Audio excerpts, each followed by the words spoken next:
And today I want to talk about the impact that AI is having on digital advertising. And no, I don't want to talk about ChatGPT. While ChatGPT is taking and stealing all the headlines, and there's a lot of disruptive headlines and examples that have been put out there, and I don't discount that it will change the way that we operate, if not already, with generating ad copy. There is a much more immediate and current danger to the role of the traditional media buyer on digital, and they are from the platforms themselves, their own proprietary AI and machine learning that they've been building over years and years and years, and have been rolling out and now starting to really force onto advertisers. I'm talking about Meta ASC, and I'm talking about Google Performance Max or PMAX campaigns. So Meta's Advantage Plus campaigns, or shopping campaigns, have been the latest to launch. Performance Max has been there for a little while. In this video, I'm not going to get into here's how you try and operate within them. There is no best practice yet. Things are changing so regularly that there's no point going into the depth today on that, because what I record today is probably going to be outdated in a week's time. So instead, I want to talk about that overall change that we're going to see. So on this video, I will touch on what it is. I will touch on the performance that we're seeing across our ad accounts, spending millions for clients. I will talk about what I view as the short, medium, and long-term direction of those. But for the most part, I want to talk about how this changes what a media buyer's role is, an in-house marketer, a digital marketing manager, and obviously for agencies as well. So let's get into it. All right, so what do we know about Advantage Plus and Performance Max? And as I said, I'm not going to try in this video to get into the specifics. So I'm going to talk about them somewhat together and the similarities that they do have. So at their simplest form, they're taking campaigns and consolidating them. It's been a massive play of Meta for, I'd say, since iOS changes to talk about consolidation.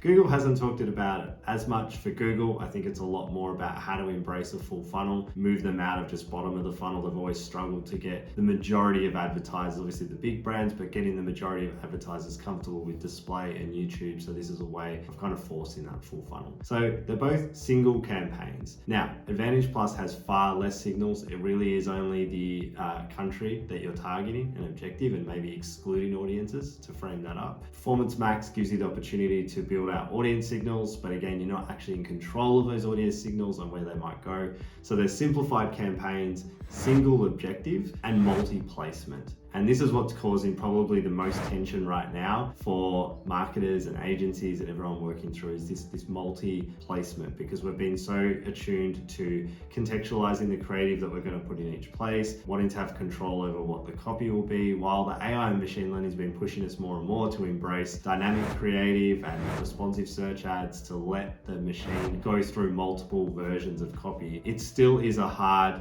jump for people to kind of make. In terms of performance though, let's talk about that. We are seeing, once set up correctly, Advantage campaigns are about 20% more effective for acquisition costs than our regular top of funnel, middle funnel, bottom of funnel kind of structure. And we are seeing on the Performance Max side between 10 to 20% as well once that's set up effectively. Performance Max is difficult because we were forced into it. You're no longer allowed your shopping campaigns, and so it's trying to find out a lot of information to see where the campaigns are going. But for the most part, we are still ahead once that setup is effective in there. What do I imagine is going to happen in the short term? Well, I think in the short term, the tension is just going to build and build and build. In another video, I'm going to talk about the rise of ugly ads and why they're important. And that's really that short-term tension right now. That continued wanting to be able to test what the best way of doing it is, and fighting and pushing back in terms of what creative control we have. How is this ad going to look? I just saw this one over here that looks ugly. And so I think a bit of that's going to continue in the short term. Look, what we do know about these platforms is often when there is a new ad placement pushed or a new ad strategy implemented, the advertisers to jump on that first see some quick wins because of the CPMs being potentially discounted, or however it's set up, it's kind of attractive. Anyone that was early to Instagram story ads would have seen that $3, $4, $5 CPMs on conversion campaigns, and then quickly that obviously rose up to normal. So we're potentially seeing some of that on Performance Max and Advantage Plus just to get everyone interested. And so over the medium term, what I imagine is going to happen, there'll be a bit of flex around creative control from the platforms, but because of that performance gains, you're going to have the media buyers and agencies pushing heavily towards it. And so I think there will be mass adoption over about that medium term. So let's say, the short term is in this next 3 to 6 months, and the medium term into that 6 to 12 months. That's what I imagine to see start to take place. And if we sit here in 12 months time, best practice is going to be a single Facebook Advantage campaign, maybe some other audience building around that, but from a conversion-based activity, it's likely that's going to be the best. And the granular detail of using cost caps and all of that, and more audience signals will come into it. Performance Max, it's still going to be a channel. It still feels more heavily towards DSAs and shopping right now, so I think it's still going to need the components of YouTube. And if you want to go down the display route around it, I don't see that changing in the medium term. But the long term is what we really need to be talking about. So if this is the product that's now, and it can take over your bidding and your targeting, and it can be able to drive better performance and results, and there's all this tension around the creative, but then we start submitting to, okay, we're more comfortable with what our ads can look like to get the performance that we need, and look, if everyone's advertising in that way, we start to feel a level of comfort with it. So the longer term, let's say over the next 12 months to 3 years, I imagine the AI taking over your actual creative control will increase. I think that it will start writing copy on your behalf, maybe uploading landing pages or one headline, and then it will spin off. I think that it's likely to want to stitch together the videos for you and/or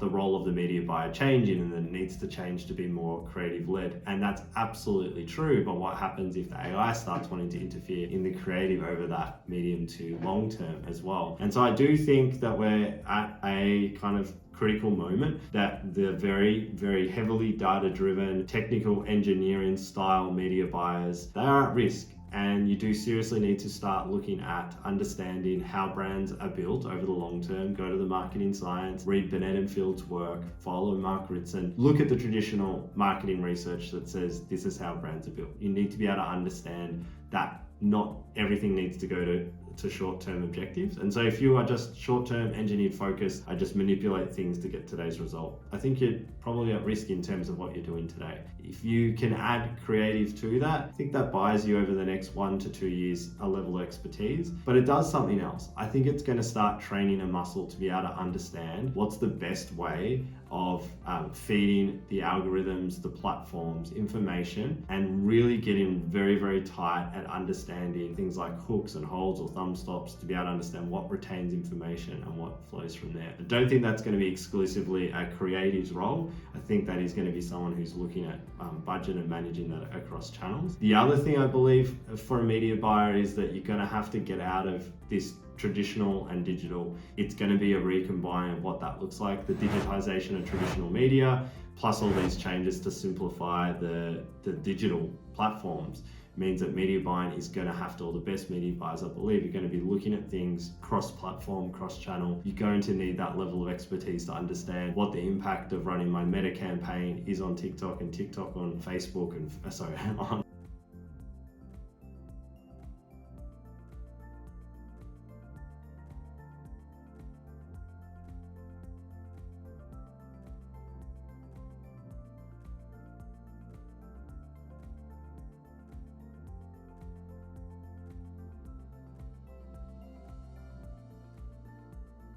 But the long term of that I see is media buyers need to be strategic first. They're going to need to understand who the brand is, ask great questions of what they're actually trying to achieve, and get really great at translating the business objectives into advertising strategies that can sit cross-platform. You can no longer just rely on being the best at technically, because you're going to get beaten by AI. And so I think this is a huge opportunity in terms of, AI is probably going to disrupt this advertising industry before a lot of others, and in terms of practically being able to do things that maybe we hadn't thought would be possible in terms of that creative sooner than people may expect. Again, it's an opportunity to be at the forefront of understanding how man plus machine can work together. I think the language we're hearing about ChatGPT is how do you be a great prompt engineer. If you can start taking that thinking of like, how do I work best alongside these platforms, rather than spend the next 3 years fighting against it, manually trying to override it, as we know it's just kind of a lost cause, And at any moment, Meta, Google, any other platform can just turn off those abilities like we saw for the shopping campaign. So if you're a marketer, digital marketer, media buyer, I say embrace creative, start learning about how brands are built, and start being more strategic in your focus and mindset. Thanks for listening.